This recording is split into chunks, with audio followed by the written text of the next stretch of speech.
Hello, and welcome to this sleep story. Take just a moment, snuggle in tight, adjust your pillows and blankets just right. Take a few deep breaths to allow your body to begin to relax naturally. In through the nose, out through the mouth.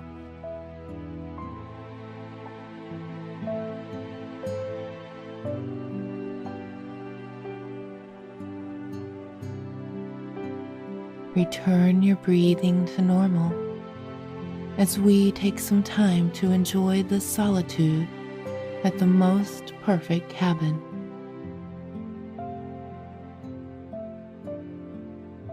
Meandering and streaming threads of raindrops are knitted on the window, small rivers clinging to the glass. I am comfortably snuggled into the leather armchair near the window, waves of tranquility scattering throughout my body, suffusing me with a pleasant coziness. With a wool cap covering my head and ears, and a patchwork quilt warming me, wrapping me in its positive embrace. I take in all the tapestries of a rainy night,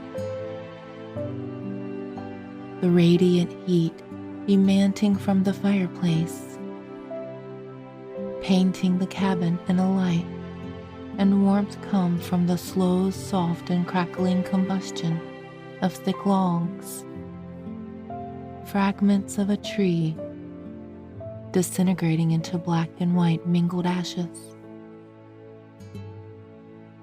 Looking at the lifeless veins etched into the soft ashes, I think about all the green leaves that could have blossomed on stems,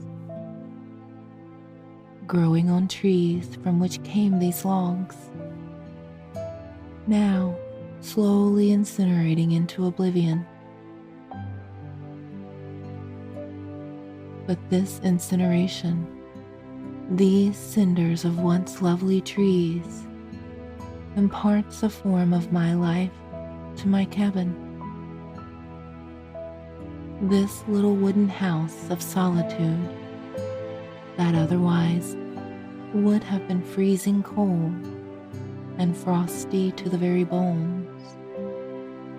This makes me think of the sun's violent celestial furnace, regurgitating a flood of radiations into space, which the earth gets caught in, receiving the yellow light of sustenance. But each moment, the sun flares its heat. It gets nearer to its demise. It withers away ever so slightly. Whenever a bright star, a heavenly lamp, reaches the end of its life, it goes out with a massive explosion. They call it a supernova.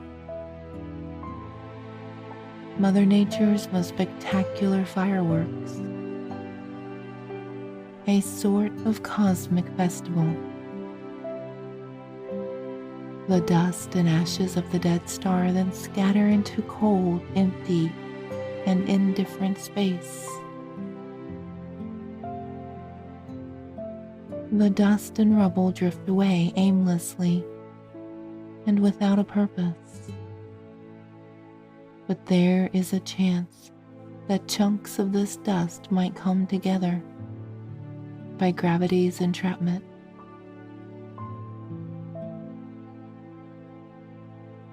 Undergoing a lengthy process, stretching over unfathomable timescales, this condensed stardust might create worlds with burning suns and freezing moons,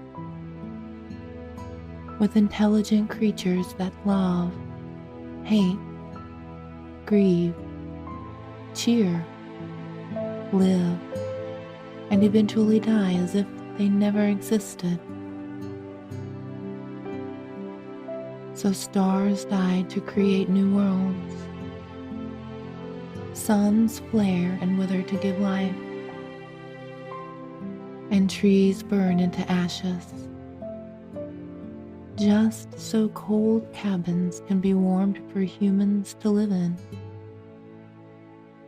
Laugh, love, and make a homely place. I think of all this, about death's necessity for there to be life.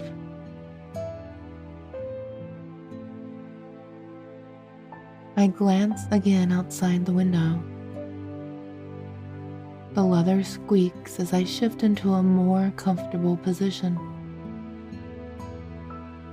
This occasional squeak, coupled with rain pattering and wood crackling, are my only companions.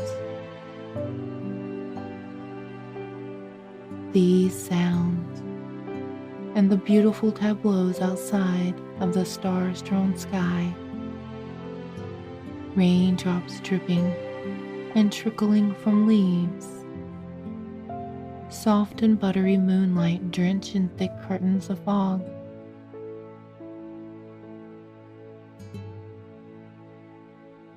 But my dearest companions in this lovely loneliness are my memories of my beloved grandmother. Our human selves, our souls, are more or less defined by what we remember. My grandma used to say that, probably because she was old enough to have nothing but memories.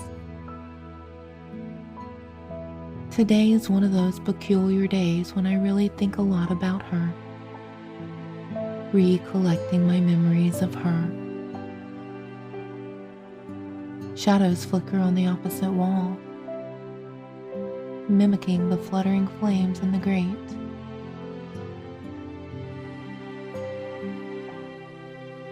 A smile takes a hold of me as I look at the quivering shadows on the wall. As a child, Grandma and I used to have shadow puppet shows in this very cabin. Using our hands, morphing them into all kinds of shapes. We would do entire shadow plays. Fits of laughter would swell up from within us. Do these walls remember any of it? Do the sheets on the bed have imprints of all who have slept on it? Of course they don't. It makes me a little sad. But then I close my eyes, straining my inner ears. The ghost of voices, images, sensations, and feelings come flooding into my consciousness. All the tickles, hair stroking and brushing, storytelling and hot chocolate appear to have come back to this day, this night of solitude.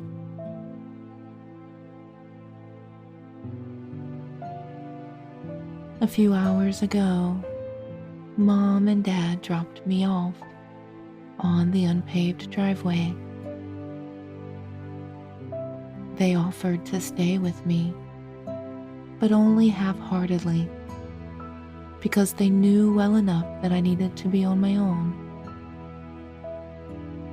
The clouds were overcast and brimming with the water that now makes puddles in the mud outside. The window glass is hazy and blurs my view. Squinting and peering, I sense the movement of something in the shadows. Wiping away the fog with my sleeve, I look closer with straining eyes. Knowing what it is, I instantly leap to my feet, taking off the jacket from the peg. I grab my umbrella and head outside. My face is immediately buffeted by the cold wind, like a stream of icicles biting into my cheeks. I find the little kitten, shivering and dripping wet. Its whiskers droop, and it's so numb from the cold that it doesn't even notice when I pick it up. Once inside, after shutting the door behind me, I instantly place the kitty near the fireplace. I grab a warm blanket and wrap the poor creature in it. Putting on the kettle, I wait for it to whistle.